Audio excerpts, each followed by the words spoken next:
Hello, আসসালামু আলাইকুম রহমতুল্লাহ। সুপ্রিয় শিক্ষার্থীবৃন্দ, আশা করি তোমরা সবাই ভালো আছো। আমরা আজকে পড়ব অষ্টম শ্রেণীর বিজ্ঞান বইয়ের প্রথম অধ্যায় প্রাণী জগতের শ্রেণীবিন্যাস। এই চ্যাপ্টারের উপর এর আগে আমরা 5টা পর্ব শেষ করে ফেলেছি এবং এটা আমাদের 6 নম্বর পর্ব এবং এটাই আমাদের লাস্ট পর্ব। গত পর্ব পর্যন্ত আমরা কি যত থিওরি আছে, থিওরি বলতে কি বইয়ের যত রিডিং আছে, যত এমসিকিউ আছে, যত শর্ট কোশ্চেন আছে, আমরা সব সলভ করে ফেলছি। আমাদের শুধু এখন বাকি আছে সৃজনশীল সলভ করা এবং আজকের এই ক্লাসের মাধ্যমে আমি মাত্র 60টা সৃজনশীল সলভ করে দেব। 60টা সৃজনশীল সলভ করে দেবো এবং 60টা সৃজনশীলের এই টাইপ থেকে ইনশাল্লাহ কোশ্চেন বা সৃজনশীল কমন পড়ে যাবে। ঠিক আছে, তার মানে তোমার ধরো বৃত্তি পরীক্ষাতে সিলেবাসে আছে হচ্ছে তোমার 7টা চ্যাপ্টার আছে, ধরলাম 7টা চ্যাপ্টার আছে। তো এই 7টা চ্যাপ্টারের জন্য ধরো এভারেজে প্রত্যেকটা চ্যাপ্টারের জন্য তুমি 6টা করে সৃজনশীল পড়লা। 6টা করে সৃজনশীল পড়লা। আসলে 6টা করে পড়া লাগে না, 5টা করে পড়লেই হবে। তার মানে 5 7 35টা সৃজনশীল পড়লেই তোমার কমন পড়ে যাবে। ঠিক আছে, 35টা সৃজনশীল পড়লে তোমার অর্ধবার্ষিক থেকে শিওর কমন পড়ে যাবে। ঠিক আছে, আচ্ছা, কোন 35টা সৃজনশীল? যেই 35টা সৃজনশীল আমাদের পড়া লাগবে সেই 35টা সৃজনশীল আমরা এই যে সলভ করতেছি এভাবে শেষ করে ফেলবো। এই চ্যাপ্টারটা বড়, এই কারণে আমরা 60টা সৃজনশীল এখানে সলভ করতেছি, কিন্তু সব চ্যাপ্টার তো আর এত বড় না, অন্যান্য চ্যাপ্টার ছোট আছে, তখন আমরা আরও কম সৃজনশীল সলভ করবো। ঠিক আছে, আশা করতেছি আমি এই সৃজনশীল থেকেই তোমার কমন চলে আসবে। ঠিক আছে, ওকে। অর্ধবার্ষিক পরীক্ষার আগে আমি কি করব, আমি যতগুলো চ্যাপ্টার পড়াবো সবগুলো চ্যাপ্টার আমি একসাথে রিভাইজ দিয়ে দিব তোমাদেরকে, এবং যত এমসিকিউ আসতে পারে এই চ্যাপ্টারগুলো থেকে এমসিকিউগুলো আমি সলভ করে দিব। ধরো যে তোমার হচ্ছে 60টা অধ্যায় ধরলাম আসবে, তো 60টা অধ্যায়ের থেকে আমি প্রত্যেকটা অধ্যায় থেকে ধরো 30টা এমসিকিউ করে দেবো। 30টা এমসিকিউ করে দেবো, মানে 200 থেকে 250টা এমসিকিউ আমি সলভ করে দেবো। এই 200 250টা থেকে তোমার 30টা এমসিকিউ কমন পড়ে যাবে। ঠিক আছে, আচ্ছা, তোমার কাজ কি? তোমার কাজ হচ্ছে সুন্দর করে পড়াটা বা আমার এই ক্লাসগুলো করা। আচ্ছা, এখন কথা হচ্ছে পুরো চ্যাপ্টারটা আমি একবার রিভিউ করে দেবো এখন 5 মিনিটের মধ্যে, এবং যেই শর্ট কোশ্চেনগুলো, ক নম্বরের শর্ট কোশ্চেন কোনগুলো, খ নম্বরের কোশ্চেন কোনগুলো, সংক্ষিপ্ত কোশ্চেন কোনগুলো, সেগুলো আমি দেখাই দেবো। এমসিকিউ এখন কিন্তু আমি দেখাবো না। এবং সৃজনশীলের জন্য তোমার কোন কোন অংশ মুখস্থ করা লাগবে সেই অঙ্ক আমি এখন কোন কোন জায়গা, অঙ্ক বলছি, কোন কোন জায়গা আমার মুখস্থ করা লাগবে আমি সেই জায়গায় এখন তোমাকে আমি দেখাই দেবো। ঠিক আছে, এখন আমি যেগুলো দেখাবো এগুলো কিন্তু এমসিকিউর জন্য না, এগুলো হচ্ছে সৃজনশীলের জন্য। ঠিক আছে, ওকে। সর্বপ্রথম এই যে এটা আসবে ক নম্বরের জন্য, শ্রেণীবিন্যাস কাকে বলে। ক নম্বরের জন্য এটা এসে বসে আছে। ঠিক আছে, তোমাদের অর্ধবার্ষিক পরীক্ষা এটা এসে বসে আছে। আচ্ছা, এখান থেকে আর পড়ার মতো কিচ্ছু নাই, আর পড়ার মতো কিচ্ছু নাই। এরপরে এখান থেকে ট্যাক্সোনমি কি, এই শর্ট কোশ্চেনটা তোমার পড়া আমি খুবই সরি। এই ট্যাক্সোনমি কি, কই গেল, নিচে চলে গেছে।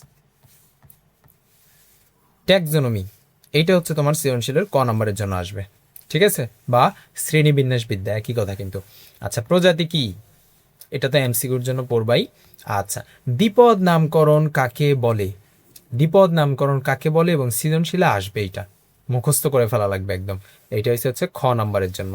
দ্বিপদ নামকরণে কি থাকে, নামের 2টা অংশ থাকে, একটা হচ্ছে গণ আর একটা হচ্ছে প্রজাতি। তুমি তো মানুষ, তাই না? তাহলে তোমাকে আমি এখন জিজ্ঞাসা করি, বলো তো তোমার বৈজ্ঞানিক নামের গণ কি? গণ কি? তার মানে হোমোসেফিয়েন্স।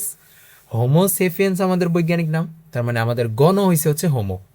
যদি বলতাম প্রজাতি কি আমাদের বলো তো, তখন তুমি বলতে কি সেপিয়েন্স। প্রজাতি, প্রজাতি কি সেপিয়েন্স। ঠিক আছে, সিম্পল, একদম সিম্পল পড়াশোনা। এতটুকু অংশ তোমার মুখস্থ করা লাগবে। যখন আসবে যে দ্বিপদ নামকরণ সম্পর্কে তুমি কি বুঝো বা দ্বিপদ নামকরণ কি, তখন তোমার লেখা লাগবে। আমি খুবই দুঃখিত, কিছুটা অসুস্থ, এখনো পর্যন্ত ঠিক হইতেছে না। কাশ বা হয়েছে এই যে কাশিটা, এটা তোমার শর্ট টাইমে কভার হয় না। ঠিক আছে, একটু টাইম দেওয়া লাগে। আচ্ছা, এখান থেকে পড়ার মতো কিছু নাই সৃজনশীল বা শর্ট কোশ্চেনের জন্য। এই যে, আচ্ছা, আমি তোমাকে বলছিলাম এটা পড়া লাগবে, এটা পড়া লাগবে, আমি তোমাকে বলছিলাম যে সবগুলোর উদাহরণ এভাবে পাশে লিখে নিবা। এটা কি কি ছিল? হাইড্রা ছিল, হাইড্রা, হাইড্রা, হাইড্রা, হাইড্রা। তারপরে আরেকটা কি ছিল? স্কাইফা ছিল মনে হয়, না স্কাইফা তো উপরে, হাইড্রা। আর কি ছিল আমারই মনে নেই। তো আমার তো মনে রেখে লাভ নাই, স্টুডেন্ট হয়েছে তোমরা, তোমাদের মনে রাখা লাগবে। আমি মনে রাখি আর না রাখি। প্লাটি হেলমিনথিস থেকে কি বুঝাইছিল? গোল কৃমি। গোল কৃমি, প্লাটি হেলমিনথিস কি? গোল কৃমি। নেমাটোডা কি, তার মানে ফিতা কৃমি, ফিতা কৃমি, তাই না? এরপরে এই প্লাটি হেলমিনথিসের উদাহরণগুলো লিখে ফেলবা। নেমাটোডার উদাহরণগুলো এখানে লিখে ফেলবা, এভাবে এই পুরোটার উদাহরণ সবগুলো লিখে ফেলা লাগবে, ঠিক আছে? ওকে, এরপরে আসো। আচ্ছা, এখন আমরা যখন সৃজনশীল সলভ করতে যাবো, বুঝছো, তখন করবে কি জানো, তখন এই একটা প্রাণী দিয়ে দিবে, ধরো এই স্পঞ্জিলা দিয়ে দিবে, কিন্তু বলবে না তোমাকে যে এটা স্পঞ্জিলা, পিকচারটা দিয়ে দিবে। পিকচার দিয়ে বলবে এটি কোন পর্বের প্রাণী, পর্বগুলোর বৈশিষ্ট্য লেখো, পর্বটির বৈশিষ্ট্য লেখো। তখন এই যে সাধারণ বৈশিষ্ট্যটা তোমার লেখা লাগবে, ঠিক আছে? বুঝতে পারছো? বুঝতে পারছো? তার মানে তোমার কি কাজ ভাই, তোমার কি কাজ, তোমার হচ্ছে এই পরিফেরা, নিডারিয়া, প্লাটিহেলমিনথেস, এই 9টা পর্ব, এই যে 3টা উপপর্ব, এই যে কয়টা আছে এখানে, 7টা শ্রেণী, এই সবগুলোর বৈশিষ্ট্য তোমার পড়া লাগবে। তোমার তো এখন মাথায় একদম বনবন বনবন বনবন করে ঘুরতেছে, আমি জানি, কিন্তু আমি কি টেকনিকের সাথে পড়াইছি না? আমি বলছিলাম অ্যানিলিডার ক্ষেত্রে একটা প্রাণীর কথা মনে রাখবা, কেঁচো, তাই না? তারপরে কেঁচো থেকে কি তুমি তো পুরা বৈশিষ্ট্যটা লিখবা, তাই না? কেঁচো কি গোলাকার, লম্বাটে, এরপরে কি দেহে রিং রিং টাইপের আছে, তাই না? এরকম, তাহলে অ্যানিলিডার বৈশিষ্ট্য শেষ। এরপরে ধরো আর্থ্রোপোডার একটা প্রাণী দেওয়া আছে, আর্থ্রোপোডার প্রাণী কি কি আছে, যেমন চিংড়ি মাছ হচ্ছে আর্থ্রোপোডার প্রাণী, তাই না? তাহলে চিংড়ি মাছ থেকে তুমি কি কি পাইতেছো, চিংড়ি মাছের একটা অ্যান্টেনা থাকতেছে, তাই না? অ্যান্টেনা থাকতেছে। এরপরে হচ্ছে এটা কি দ্বিতীয় বৃহত্তম, এক সেকেন্ড, আর্থ্রোপোডা কি দ্বিতীয় বৃহত্তম নাকি আর্থ্রোপোডা প্রথম? আর্থ্রোপোডা যত সম্ভব প্রথম, তাই না? আচ্ছা, তাহলে এই যে প্রথম বৃহত্তম পর্ব, তাই না? এইরকম ভাবে চিংড়ি থেকে তুমি আরো কয়েকটা উদাহরণ কিন্তু লিখতে পারো। এরপর মলাস্কা, ধরো মলাস্কা, তার মানে মলাস্কার উদাহরণ তুমি কি, শামুক জানো, শামুকের কি থাকে, উপরে শক্ত একটা খোলস থাকে, মাংসল দেহ থাকে, এরপর কি মাংসল পা দিয়ে চলাচল করে, তাই না? এগুলো লিখলেই তো হয়ে যাইতেছে। এরপরে একাইনোডার্মাটা, কর্ডাটা, এইভাবে তোমার প্রত্যেকটার একটা করে উদাহরণ তুমি মনে রাখবা, এবং সেই উদাহরণ থেকে বৈশিষ্ট্যগুলো লেখা লাগবে, ঠিক আছে? ঠিক আছে, ওকে। তার মানে এই বৈশিষ্ট্যগুলো তোমার সব লেখা লাগবে, সাথে উদাহরণটাও মনে রাখা লাগবে। এখন এইখান থেকে একটা কোশ্চেন আসে যে ভাইয়া সিলেন্টরন কি, কোশ্চেনটা আসবে, সিলেন্টরন কি, তোমার সৃজনশীলের খ নাম্বারে আসবে, সিলেন্টরন কি, সিলেন্টরন কি খ নাম্বারে আসবে, সিলেন্টরন কি, বা নিডোসাইট কি, নিউরোসাইট কি, সিলেন্টেরন কি, কোশ্চেনটা কিন্তু আসবে। সিলেন্টেরন কি, সিলেন্টেরন হচ্ছে নিডারিয়ানদের দেহের ভিতরের গহ্বর, যেটা বর্তমানে নিডোসাইট নামে পরিচিত, কিন্তু আগে নাম ছিল হচ্ছে সিলেন্টেরন, ঠিক আছে? ঠিক আছে, আচ্ছা। নিউরোসাইট, সিলেন্টেরন সম্পর্কে আরো বিস্তারিত আমরা সৃজনশীল সলভ করতে গেলে পাবো। ওকে, এরপরে নিচে যাই। এই তো দেহের গহ্বরকে সিলেন্ট্রন বলে, এরা কি পরিপাক ও সংবহনে অংশ নেয়, তাই না? আচ্ছা, নিউরোসাইট, নিউরোসাইট কি বিশেষ বৈশিষ্ট্যপূর্ণ কোষ, যেগুলো কি শিকার ধরা, আত্মরক্ষা, চলন, এগুলো কাজে অংশ নেয়, তাই না? ওকে, এবার আসো প্লাটিহেলমিনথিস, চ্যাপ্টার ক্রিমি। এই প্লাটিহেলমিনথিস নেমাটোডা থেকে কোশ্চেন আসবে, হ্যাঁ, কোশ্চেন আসবে। আমি তোমাকে বলে দিতেছি যে কোনটা কোনটা থেকে বা কোন কোন পর্ব সবচাইতে বেশি আসবে, কোন কোন পর্ব সবচাইতে বেশি আসবে। আচ্ছা, এই যে সবচাইতে ইম্পর্টেন্ট শিখাকোষ কোন পর্বের প্রাণী, এই পুরাটা তোমাকে বলা লাগবে, এই পুরাটা তোমাকে বলা লাগবে, প্লাটিহেলমিনথিস পর্বের প্রাণী। এরপরে আসো নেমাটোডা। আচ্ছা, আমি কি ওখানে উল্টা লিখছি, আমি কি এখানে উল্টা লিখছি? নেমা অর্থ হচ্ছে সুতা, গোলকৃমি কোনটা, গোলকৃমি হচ্ছে নেমাটোডাতে, আমি ওইখানে প্লাটিহেলমিনথিসে লিখছি যত সম্ভব, তাই না? হ্যাঁ, দেখছ, ভুল করা যাবে না, ভুল করা যাবে না, উল্টাটা লিখছি। প্লাটিহেলমিনথিসে হচ্ছে ফিতা কৃমি, ফিতা, আর নেমাটোডাতে হচ্ছে গোল, ঠিক আছে? ওকে, প্লাটিহেলমিনথিস গেল, নেমাটোডা গেল। তোমাকে প্লাটিহেলমিনথিস থেকে কি করবে জানো, তোমাকে জাস্ট খালি লিখে দিবে শিখাঙ্গ আছে কোন পর্বের প্রাণীর, সেই পর্বের বৈশিষ্ট্য লেখো, লেখা লাগবে, ঠিক আছে? আচ্ছা, অ্যানেলিডাতে আসো। অ্যানেলিডা যখনই বলবে, কি বলছি, যোগ বা কেঁচোর কথা মনে রাখবা, সেখান থেকে বৈশিষ্ট্যগুলো লিখবা। নেফ্রিডিয়া নামক, যখন ক্লাস নিতে আসি তখন আমার যত সমস্যা বাদে, নর্মাল থাকে। নেফ্রিডিয়া নামক রেচন অঙ্গ থাকে কোন পর্বের প্রাণীদের, অ্যানেলিডা, তখন বলবে তাদের বৈশিষ্ট্য লেখো। আর্থ্রোপোডা হচ্ছে দ্বিতীয় না প্রথম বৃহত্তম পর্ব আর্থ্রোপোডা, এই যে চিংড়ি মাছ, তাই না? আচ্ছা, এই যে এখানে প্রতিসমর বিষয়টা নাই, প্রতিসমর বিষয়টা এখানে নেই, প্রতিসম হচ্ছে একাইনোডার্মাটাতে পঞ্চ অরীয় প্রতিসম। আচ্ছা, এই যে প্রজাপতি, চিংড়ি, আরশোলা এগুলোর এক্সাম্পল দিয়ে রাখবে, দিয়ে তোমাকে বলবে যে হচ্ছে এর সাধারণ বৈশিষ্ট্যগুলো লেখো, তখন তোমার লেখা লাগবে। ঠিক আছে? আচ্ছা, এরপরে আসো আর্থ্রোপোডা গেল। মলাস্কার ক্ষেত্রেও সেম ভাই, একানোডার্মাটার ক্ষেত্রেও সেম। এই যে পঞ্চ অরীয় প্রতিসম।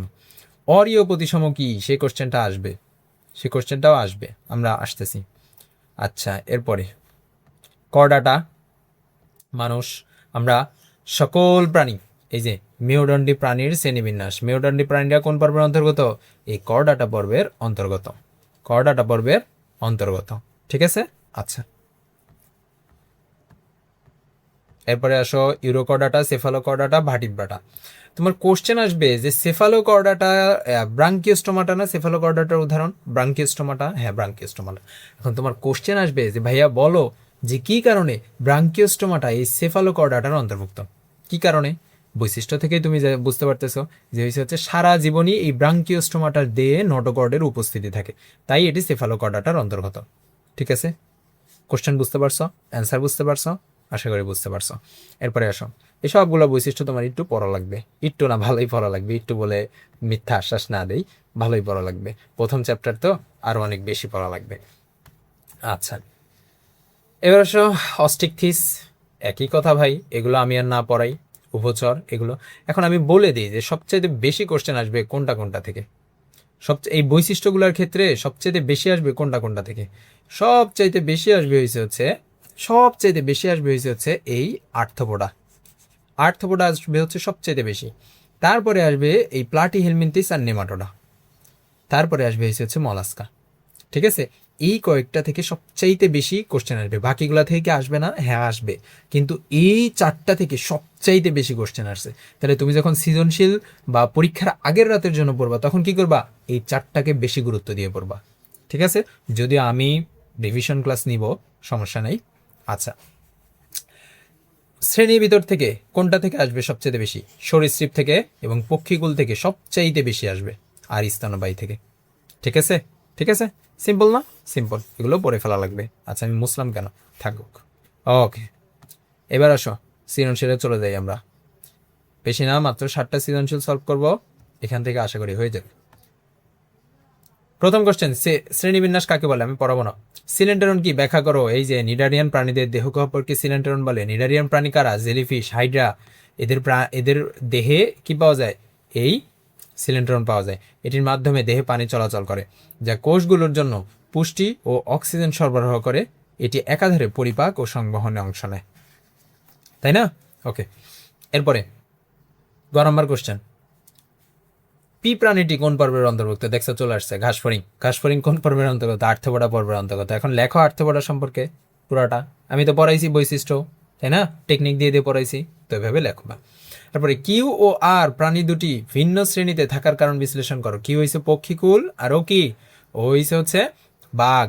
ও কি মামালিয়া শ্রেণীর অন্তর্গত, আর এ কোন শ্রেণীর অন্তর্গত? এ হচ্ছে পক্ষীকুল বা পাখি শ্রেণীর অন্তর্গত, তাই না? পক্ষীকুল। আচ্ছা, এখন কথা হয়েছে ভিন্ন ভিন্ন শ্রেণীতে থাকার কারণটা কি? কারণটা কি? এদের দৈহিক গঠন ভিন্ন। এ ডিম দেয়, আর কিন্তু বাঘ কি ডিম দেয়? এরপরে হচ্ছে বাঘের দেহে লোম, বাঘের দেহে লোম আছে, কিন্তু পাখির দেহে কি আছে? পালক আছে। পাখি উঠতে পারে, বাঘ কি উঠতে পারে? পারে? এসব কারণে তো আলাদা, কিন্তু এটা তোমার একটু গোছায় লেখা লাগবে, তোমার এইভাবে লেখা লাগবে। এই দেখো, সর্বপ্রথম এই জিনিসটা লেখা লাগবে যে কিউ শ্রেণীর প্রাণীটি হচ্ছে পক্ষীকুল শ্রেণীর প্রাণী, তাই না? কিউ প্রাণীটি হচ্ছে পক্ষীকুল শ্রেণীর প্রাণী, আর হচ্ছে স্তন্যপায়ী শ্রেণীর প্রাণী। মেরুদণ্ডী প্রাণীদের শ্রেণী বিভাগ তাদের দৈহিক গঠন, প্রজনন, শ্বসন প্রক্রিয়া ও জীবন ধারণের পদ্ধতির ওপর ভিত্তি করে করা হয়। তাই সকল মেরুদণ্ডী প্রাণীর শ্রেণীগতভাবে দৈহিক গঠনের পার্থক্য পরিলক্ষিত হয়। আচ্ছা, তারপরে কি করা লাগবে? এই যে প্রথমে পক্ষীকুল সম্পর্কে যা যা জানো সব ঢেলে দিয়ে আসবা। তারপরে হচ্ছে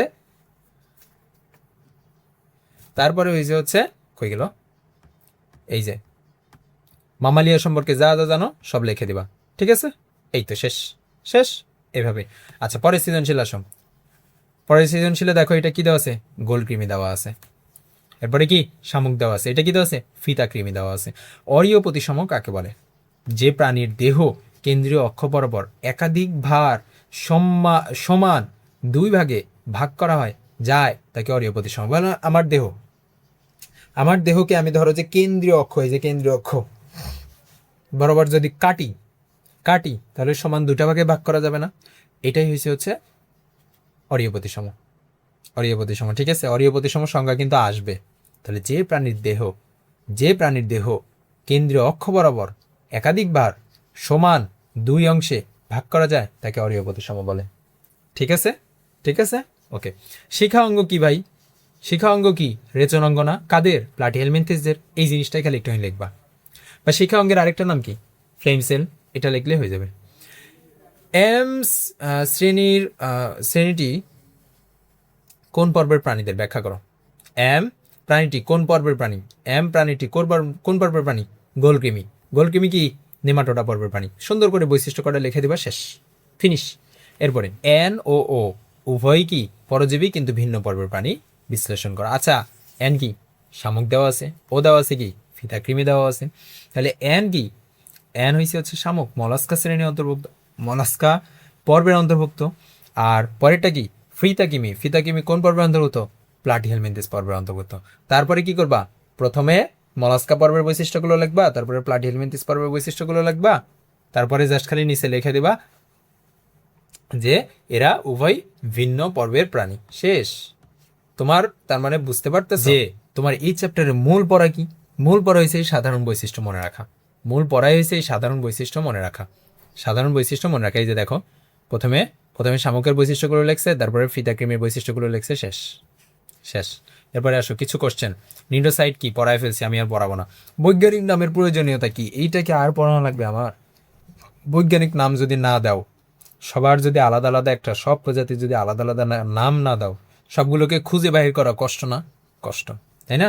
আরও কি আছে যে কোনো প্রাণীকে খুব সহজে তোমার হচ্ছে জানতে হলে এই বৈজ্ঞানিক নামের প্রয়োজন আছে, তাই না? আচ্ছা, এগুলো এখানে দেওয়া লেখা আছে।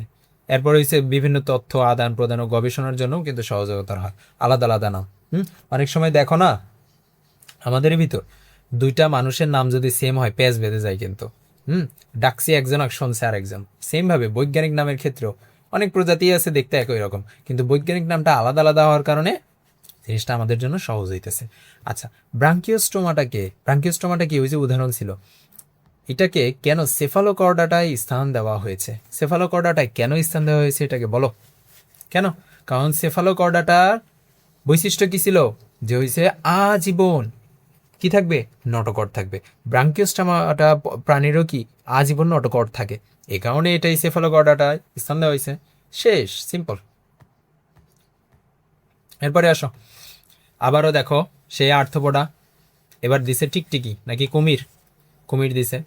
তার মানে কি এটা কোন পর্বের প্রাণী? আচ্ছা, এরপর শামুক কি? মলাস্কা পর্বের প্রাণী। অরীয় প্রতিসম কি? পড়াবো না।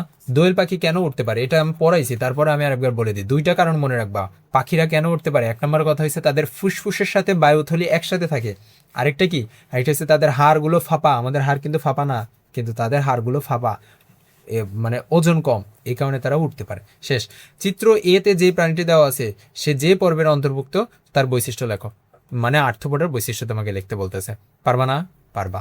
এরপরে আসো, বি ও সি এই দুইটা প্রাণীর মধ্যে কোনটি উন্নত? ও আচ্ছা, এই জিনিসটা তুমি পড়াই নেই,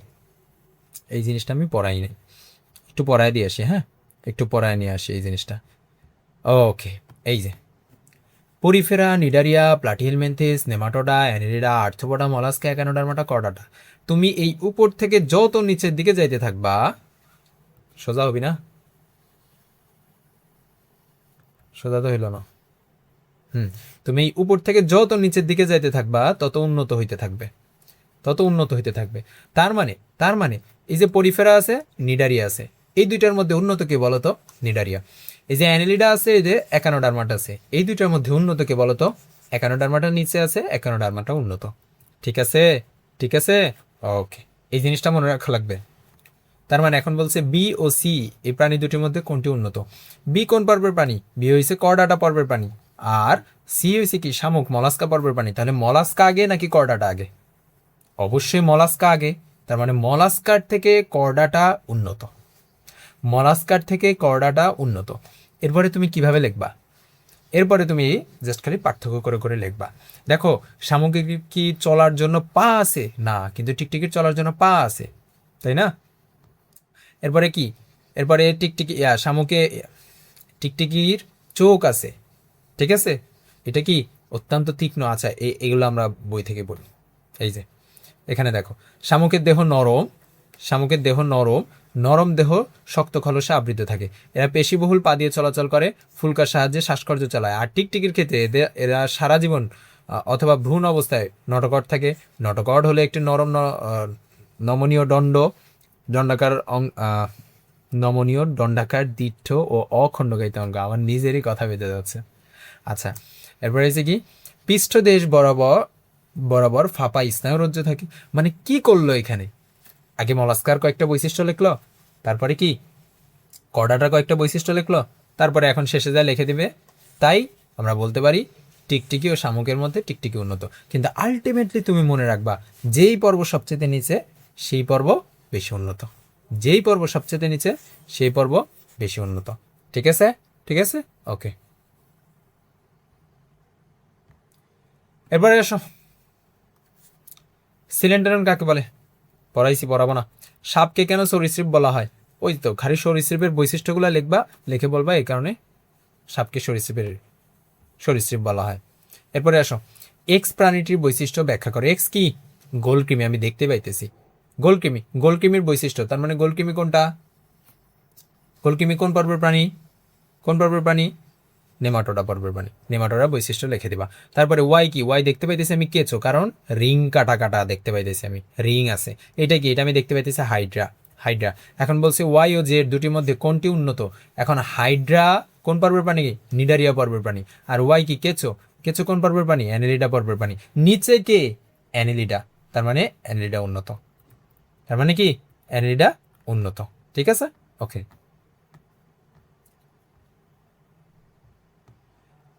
তারপরে কি তুমি কি করবা?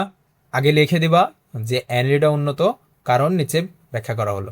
এটা কয়া, তারপরে তুমি প্রথমে নিডারিয়ার বৈশিষ্ট্যগুলো লিখবা, তারপরে অ্যানেলিডার বৈশিষ্ট্যগুলো লিখবা, শেষ। ঠিক আছে, ওকে। এক্স স্পঞ্জ নামে পরিচিত। আচ্ছা, স্পঞ্জ নামে পরিচিত কারা ভাই? পরিফেরা। পরিফেরা। এরপর ওয়াই কি? শিখা অঙ্গ আছে, প্লাটিহেলমিনথেসের শিখা অঙ্গ আছে। এরপর জেড কি? নেফ্রিডিয়া নামক রেচন অঙ্গ আছে, নেফ্রিডিয়া নামক রেচন অঙ্গ আছে। তার মানে হিমোসিল কি? হিমোসিল কি? পড়াইছি, রক্তপূর্ণ গহ্বর। এরপরে কি? পাখি উঠতে পারে কেন? আবার পড়াবো এটা। এরপরে এক্স প্রাণীটি বৈশিষ্ট্য, তার মানে পরিফেরা বৈশিষ্ট্য তোমার লেখা লাগবে। এরপর ওয়াই ও জেড পরস্পর হতে ভিন্ন, অবশ্যই ভিন্ন। শিখা অঙ্গ কাদের? প্লাটিহেলমিনথেসের। কিন্তু নেফ্রিডিয়া নামক রেচন অঙ্গ, নেফ্রিডিয়া নামক রেচন অঙ্গ কাদের? অ্যানেলিয়েডিয়াদের, তাই না? মানে কেঁচোদের, তাই না? ওকে, এখন জাস্ট খালি বৈশিষ্ট্যগুলো লিখে দিছে আলাদা আলাদা করে, তারপর লিখে দিছে পর্বের প্রাণীরা পরস্পর থেকে ভিন্ন। তার মানে তুমি বুঝতে পারতেছো ভাই, তুমি বৈশিষ্ট্য যদি না পড়াই চ্যাপ্টার থেকে, তোমার সৃজনশীলে অ্যান্সার করার কোনো অধিকার নেই। এমন একটা অবস্থা, এমন একটা অবস্থা। এরপরে আসো, যকৃৎকৃমি গণের নাম কি? যকৃৎকৃমির যে নাম আছে সেই নামের প্রথম অংশ কি? গণ, এবং পরবর্তী অংশ কি? প্রজাতি। তুমি ওইখান থেকে গণের নামটা এখানে লিখে দিবা। যকৃৎকৃমির যে বৈজ্ঞানিক নাম, এটা কিন্তু যখন আমি থিওরি পড়াইছি, মানে বই রিডিং পড়াইছি, তখন কিন্তু আমি দেখাই দিচ্ছি এখানে। মুরগি পক্ষীকুল শ্রেণীর অন্তর্গত কেন? আবারও সেই সেম কোশ্চেন। পাখি যেই কারণে পক্ষীকুল শ্রেণীর অন্তর্গত, মুরগিও সেম একই কারণ। আচ্ছা, চিত্র 1 যে পর্বের, এই প্রজাপতি। প্রজাপতি কোন পর্ব? আর্থপোডা পর্ব। আচ্ছা, উদ্দীপকের প্রাণীদ্বয়ের স্বভাব ও বাসস্থান এর তুলনামূলক বিশ্লেষণ করো। এইটা একটা এক্সেপশন কোশ্চেন আসছে। স্বভাব ও বাসস্থান, আমি বলছিলাম না যে হয়েছে স্বভাব ও বাসস্থান পড়া লাগবে না, কিন্তু এই একটা সিঙ্গেল কোশ্চেন 2018 সালে দিনাজপুর বোর্ড মেরে দিছে, স্বভাব ও বাসস্থান। এখন তুমি কি করবা? তুমি কি এখন সবগুলো স্বভাব ও বাসস্থান মুখস্থ করতে যাবা? না, তুমি এখন এখানে একটুখানি টেকনিক খাটা। স্বভাব ও বাসস্থান বলতে কি? যে কোথায় বাস করে এবং তাদের স্বভাবটা কেমন।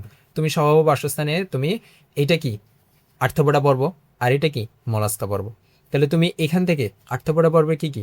প্রজাপতি, এরপরে ঘাস ফড়িং, এরপরে চিংড়ি, তাই না? এরপরে দেখো আমরা এই যে এখান থেকে দেখায় দিই, এই যে শামুকের গঠন, বাসস্থান, স্বভাব বৈচিত্র্যপূর্ণ।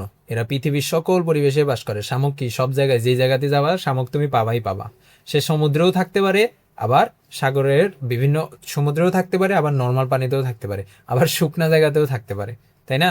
আচ্ছা, এই জাস্ট একটু গোছায় লিখবা, একটু গোছায় লিখবা। আর মূল কথা ভাই, বৈশিষ্ট্য বৈশিষ্ট্য বৈশিষ্ট্য।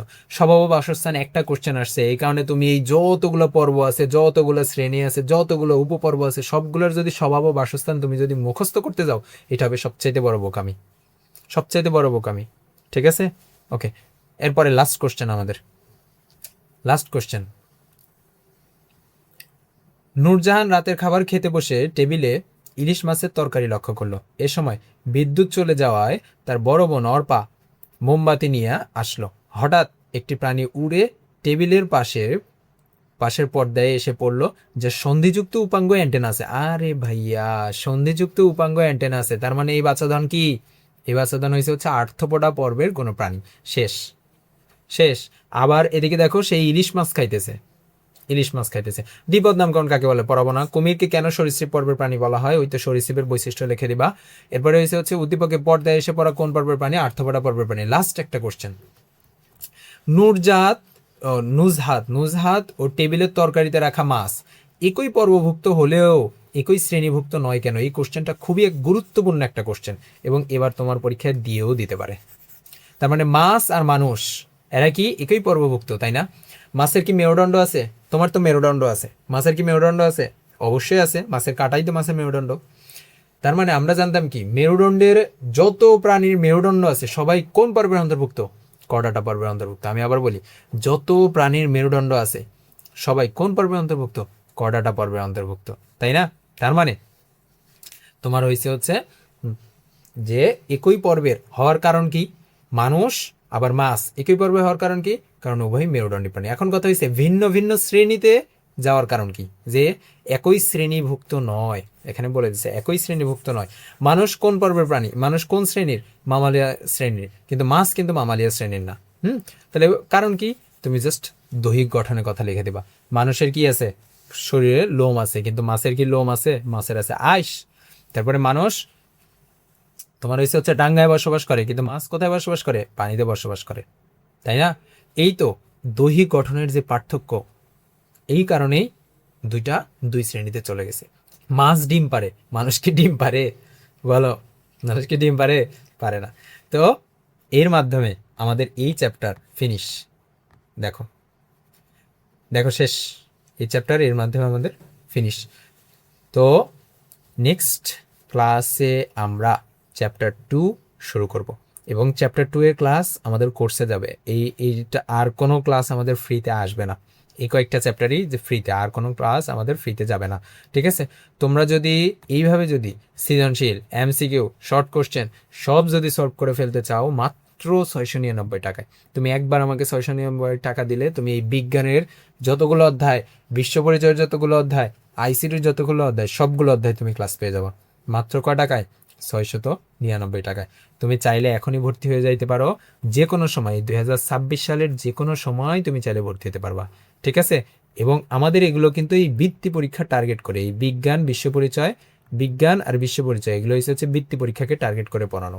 ঠিক আছে? তো ঠিক আছে, আমরা আমাদের আজকের ক্লাস এখানে শেষ করি। আসসালামু আলাইকুম রহমতুল্লাহ। আর তোমরা কিন্তু কোনো কমেন্ট করো না, অবশ্যই কমেন্ট করবা, তাহলে ভাইয়া কি পাবো? ইন্সপিরেশন পাবো এই ক্লাসগুলো নেওয়ার মতো। ঠিক আছে?